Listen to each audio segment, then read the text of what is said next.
What is up, guys? Starting off with the leg workout today. We are warming up with some Ido Portal squat clinic method.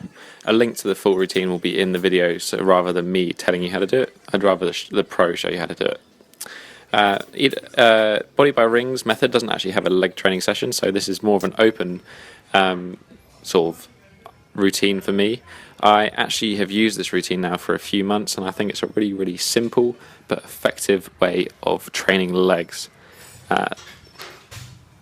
If you are interested, the general setup for this is going to be 5x5 on squat, 5x5 on a hamstring glute exercise, 3x8 to 12 on another quad dominant exercise, and 3x8 to 12 on a hamstring dominant exercise. Really simple, 16 total sets and easy. Good for gains, good for your mind because it doesn't take too much to work out. You just saw me warming up, and I'm now moving on to my first exercise, which is back squats. I'm just warming up here with 40k. I'm actually working at the moment on some corrective back squats. So because I actually figured out that I have a bit of an imbalance in my hip area. My hips actually have an anterior tilt, which means my hip flexors and my quads are really tight, and my glutes and hamstrings are underactive, and my glutes especially are quite weak. I think I mentioned this in a previous video, so this is something I've been working on for a while now. As you can see here, I'm only doing 5x5s of 60k, which shouldn't be too hard considering I have an 85 kg body weight. But considering I haven't done leg training for like 2 years, I'm actually kind of struggling with the 5 reps. So this is for me a program that's kind of a beginner introduction to weight training because I'm kind of reintroducing myself into it. So for me, my aim with this is to really focus on glute activation.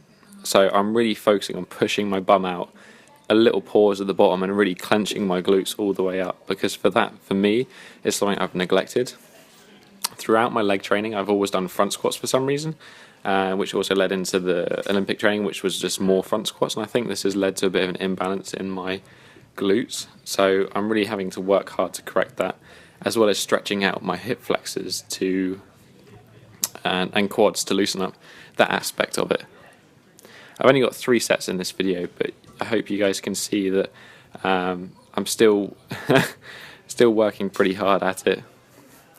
I think you'll see at the end of this set that I really start to struggle, despite the fact that I'm squatting well under my body weight for 5 slow reps. I mean, it's not ideal, but it's improving, and I'm going to keep working at it. I think this is definitely a spot that I need to work on. My second exercise, like I said, I started off with the 5x5 squats. Now I'm on the second 5x5 exercise, and that is bodyweight hamstring curls. Alternatively, you could use something like a deadlift here. Anything that has a really good hamstring and glute and general posterior chain sort of exercise. So I chose these because I think they're really good for the hamstrings and the glutes, as I said earlier, which are weak for me. And also it's a bodyweight exercise. So the idea of this exercise is actually to be able to completely go flat with your body and maintain that sort of flat position and just literally hinging at the knees. Whereas you see in these videos, I'm actually hinging at the hips as well to compensate for my lack of strength in my glutes and hamstrings. I think the reason I'm sort of mentioning this glute and hamstring instability quite a lot is because I think it's a very common thing just in the way that we sit on a day-to-day basis. You're lengthening your top of your hamstrings, you're not activating your glutes, and you're sitting in a position where your hip flexors are contracted. So I think having an anterior pelvic tilt is actually a really big issue. So definitely incorporating exercises like controlled corrective back squats, corrective deadlifts, this bodyweight hamstring exercise, as well as some other glute activation stuff, and then also stretching out your hip flexors is a really good way to combat this, and will ultimately lead to having a stronger squat as well, which is something I'm guessing we all want. So the aims of this approach to leg training is basically for general strength and structural integrity. So the volume isn't particularly high, even though I've been training quite a long time, but I don't want to be really sore for my other training sessions. I want enough to maintain the muscle mass I have on my legs, but I'm not looking to build a huge amount more, as it's going to make my other bodyweight exercises much more challenging. So the third exercise, as I said, was something like 3 sets of 8 to 12 reps for both a quad dominant and a hamstring dominant or glute dominant exercise. So I'm actually supersetting because I ran out of time on this particular exercise. So I'm doing these twisting lunges for the first exercise, and that's as well as working the quads, it's also going to improve the stretch on the hip flexor. I then superset it with these single leg glute hamstring raises, and these, as the name suggests, are great for the glutes and hamstrings. So overall this should be quite corrective exercises, stretching out the quad and hip flexor and working the glute and hamstring. Alternatively, you guys can throw in some lunges, some hamstring curls, some leg extensions, all that sort of stuff. If you really want to go for some muscle gains, I would suggest adding in, along with this sort of 3x8s, also throwing in some sort of 2x12 to 15 of like quad and hamstring at the end, so you're going to up your sets by a good 4 more sets as well.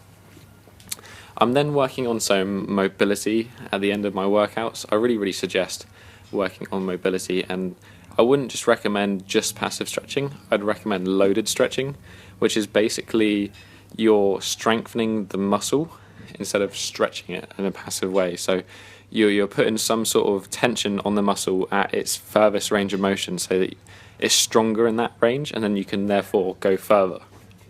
It's a little bit less tedious than just sitting there and stretching, but it's also, it leads to much faster gains in flexibility.